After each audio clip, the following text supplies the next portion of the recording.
કે જ્યાં ધોરાજી તાલુકામાં મેઘરાજાનું પ્રચંડ આક્રમણ જોવા મળ્યું। નાની પરબડીમાં મેઘરાજાનું રૌદ્ર સ્વરૂપ જોવા મળ્યું। નાની પરબડીમાં 4 ઇંચ વરસાદ પડ્યો। ભારે વરસાદના કારણે નાની પરબડીથી પસાર થતી ફૂલઝર નદીમાં ઘોડાપૂર આવ્યું। ફૂલઝર નદી બે કાંઠે વહેતી જોવા મળતા રૌદ્ર સ્વરૂપ પણ સામે આવ્યું। ફૂલઝર નદી પરનો કોઝવે પાણીમાં ગરકાવ થઈ ગયો। નાની પરબડીથી જૂનાગઢ, ચોકી, તોરણિયા, ભેસાણ સહિત 18 ગામ તરફ જવાનો રસ્તો પણ બંધ થઈ ગયો।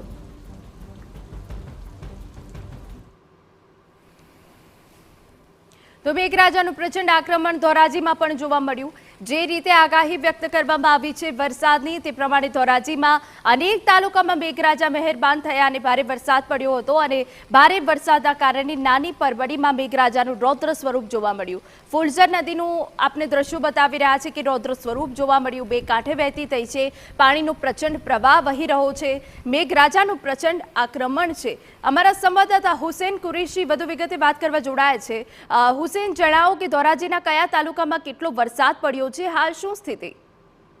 જી હા, ચોક્કસથી આપને જણાવી દઉં કે ગત રાત્રિએ ધોરાજી તથા આસપાસના જે ગ્રામ્ય વિસ્તારો છે, જેવા કે નાની પરબડી છે, મોટી પરબડી છે, તોરણિયા છે, સુપેડી છે, જે વગેરે ગામોની અંદરમાં ધોધમાર વરસાદ પડ્યો હતો।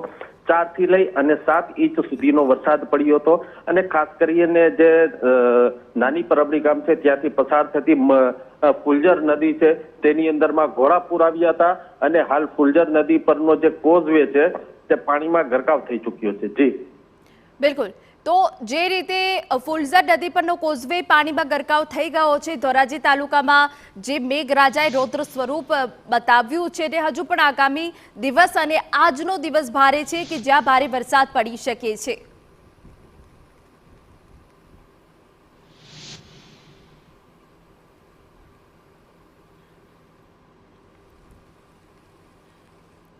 રાજકોટ શહેરમાં ફરી વરસાદી માહોલ જામ્યો છે। શહેરમાં સાર્વત્રિક વરસાદી માહોલ જોવા મળ્યો। વરસાદી માહોલના કારણે વાતાવરણમાં પણ પલટો આવ્યો। શહેરની સાથે ગ્રામ્ય વિસ્તારમાં પણ વરસાદી માહોલ જામ્યો છે। તો આ તરફ સૌરાષ્ટ્રમાં જે ભારે વરસાદનું એલર્ટ અપાયું છે તે વચ્ચે રાજકોટમાં સતત 2 દિવસથી વાતાવરણમાં પલટો આવ્યો છે અને સાર્વત્રિક વરસાદ જોવા મળ્યો છે। ત્યારે મોડી રાત્રે સવાર સુધી કડાકા ભડાકા સાથે ધોધમાર વરસાદ રાજકોટના અનેક વિસ્તારોમાં જોવા મળ્યો।